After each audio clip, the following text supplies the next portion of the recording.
Awesome. Hey, Haley. How are you doing? Hi, I'm really well. Thank you for talking with me today. Thank you for taking the time. So, first of all, I miss Rise. I miss it so much. Um, and secondly, I think it is the best performance of your career. Truly, I'm not just saying that. I think you're so good in this. It broke my heart, and then put it back together in the best way possible. We're So starting thank this you. interview off with so many compliments. Thank you so much. I mean them. I swear. Thank you.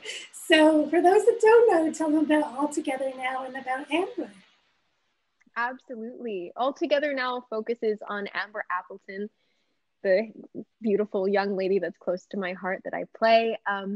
It's really about her journey of being an optimist and being such a great friend, but also having so many hardships. And we touch upon some really great issues of, single parent households and mental health and how important it is to lean on your friends and your chosen family when you need them the most.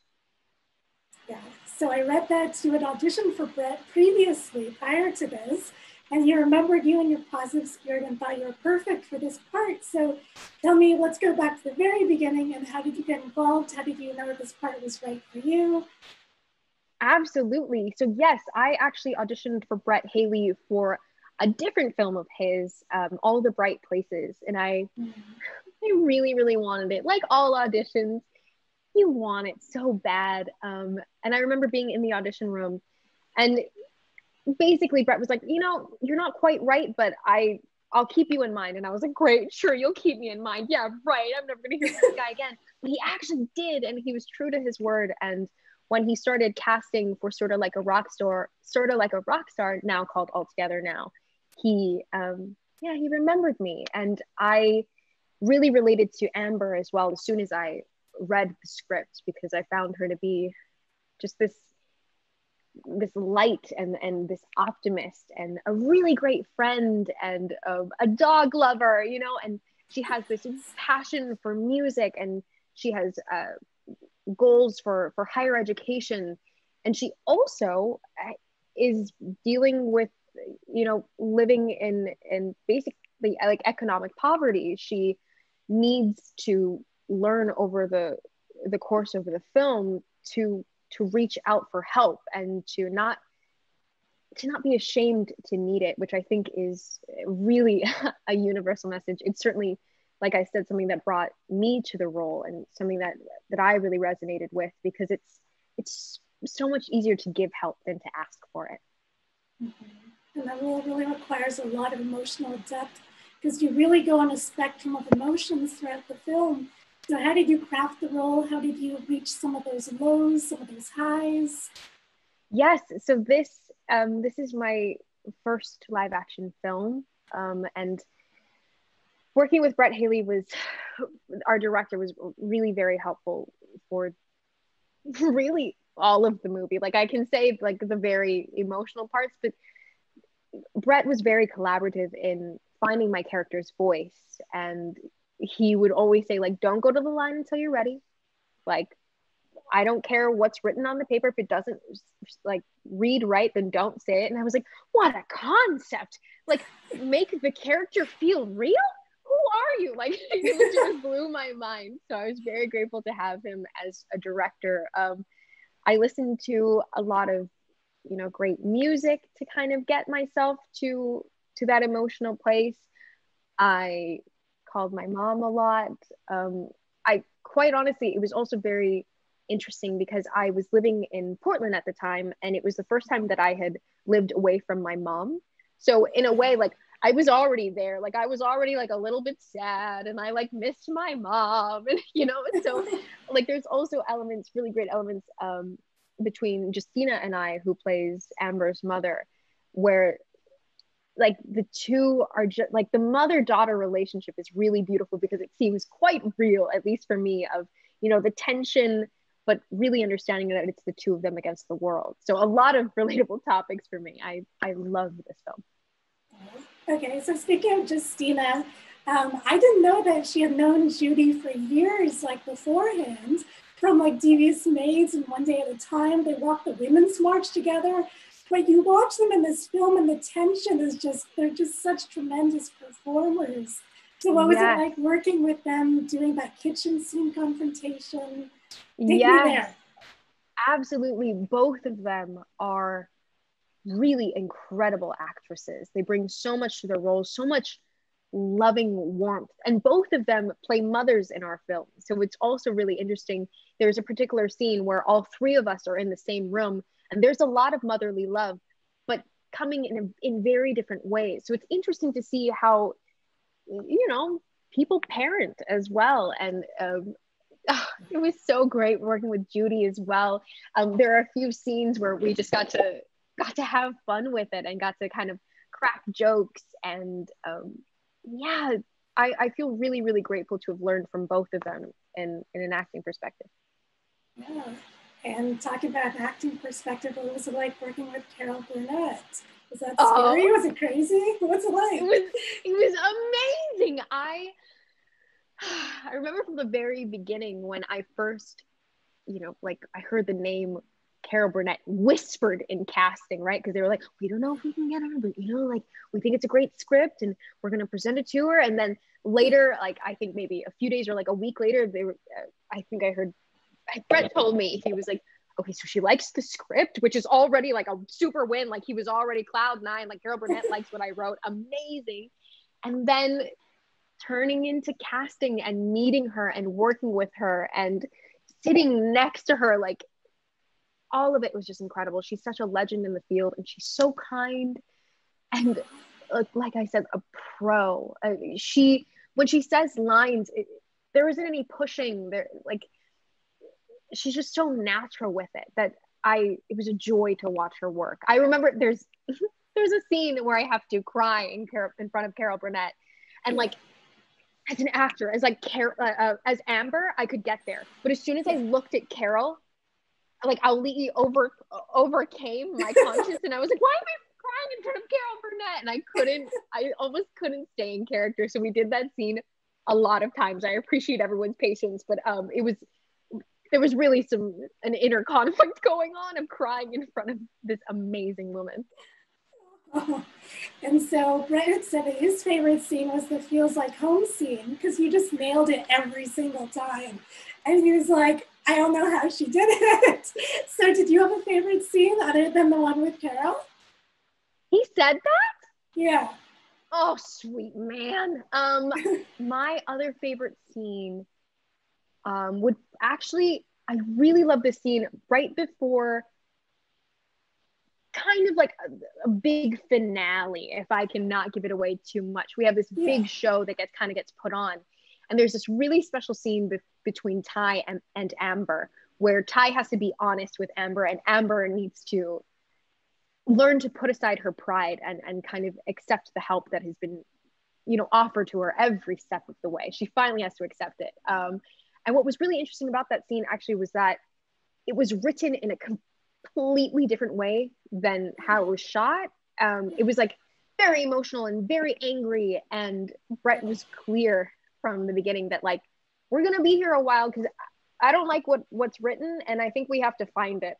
And so Renzi Felice and I, my co-star, we just played, which was like a dream. Like you don't usually get to play around with the material on set. Usually you go in with some type of specific direction and you try to nail it. But in this case, there was no end product. And so I think that's one of truly my favorite scenes, not only because I remember all of the takes that we did before what actually got into the film, but also because that's what acting is. It almost felt like an acting class, and Renzi is so fantastic that I think we created something very special. Yes. And so Amber dreams of going to Carnegie Mellon, and you actually went to Kenya not too long ago. So what was that experience like? I did. Did you say Kenya? Yeah. Wow, you actually about me. That's so nice. Yes, I went to Kenya. It was fantastic. I went with an organization, and we were there for I think about just over a week or so. And I got to meet the first generation of college educated girls. I began to understand more about clean water and the importance of it in rural communities. I also learned more about healthcare and how important it is to not only stop at giving resources, but also in educating people, and also in tailoring services specifically to the people that you are trying to help. Like you can't just, thrust what you think is like a great solution and then leave it there. So it really was an incredible trip, and something that I still carry with me to this day. Is very inspiring. Yeah, thank you for asking me about that. Oh. And so you've been super busy. You did a ton of acting for causes, which looked like a lot of fun. Yes. Especially Hamlet. Hamlet looked like you guys were having such a ball, which was great. And you have The Power coming up. So tell me about tell me about working with Reed, working with everybody, John Leguizamo and Daniela Vega. Yeah, tell me about that. And it's a great book. Yes, I'm really looking forward to that. That is somewhere in the near future when we have a new normal. But it's a fantastic book, The Power.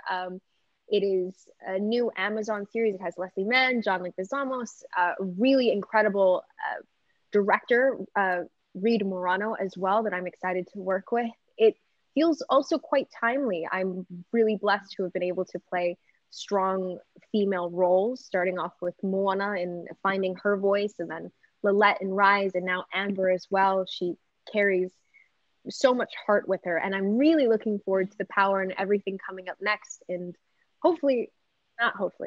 I will be able to continue in these roles that have strong leading women. Yeah, and this film is incredibly timely. It's coming at a time when a lot of people are feeling hopeless, and it gives you so much hope. It gives you so much positivity. So how do you stay positive in today's time? That's a tough one. I feel like it changes every day. My answer changes every day. Some days I'm like filled enough by calling one of my parents. Another day I'll have talked to them and I'll have gone on a walk, and I still feel like nothing is right, like everything's just a little different, and I just like it just doesn't feel good. So I have to say that I haven't found like the perfect formula yet, but I have gotten a little bit more comfortable in my own company, which is enough of like, that's enough progress for me to know that I have grown during this quarantine. So while, like I said, not everything things might feel different and not as they used to be, but at least I know that I'm growing. And so that gives me a little bit of hope. Yeah, I think we're all growing and learning a lot about ourselves during this time. And you know what? I think sometimes that's needed. Absolutely. So yeah, it's good to look at the positive sometimes, for sure. And so what have you been watching? What have you been reading? What have you been busy doing? I have been, I'm kind of tired of watching movies. It was really fun at the beginning of quarantine, and now I'm movied out. I'm watching, I'm rewatching Naruto. I'm watching, which is an anime. I'm watching Hoarders. I'm watching Dr. Pimple Popper. I didn't know that she had her own show. Like I've subscribed to her on YouTube. This woman has her own show. Did you know that? I'm learning now. So these are like the things I watch before I go to sleep. I've also been reading a lot of great books. Can you see my bookshelf? I have this. I'm trying to figure out what's on the bookshelf. I just got James Baldwin. It's really great. I've watched this documentary about book collectors and how there are few women book collectors because we assume that you need to have a very large collection, or that they can only be like leather-bound novels collected by white men with beards. But did you know that like I'm a book collector now? Like all you have to do to be a book collector is collect books. So yes, that's it. And then you have your own curated collection. I think more people have to have. It's just a great idea. And when the world opens up again, who do you want to work with? Exactly. Who do I want to work with? Yeah. Oh my God. Sorry, you said the first thing of like when the world opens up and I was like, oh, I'm there. I really hope so too. Who do I want to work with? Anyone?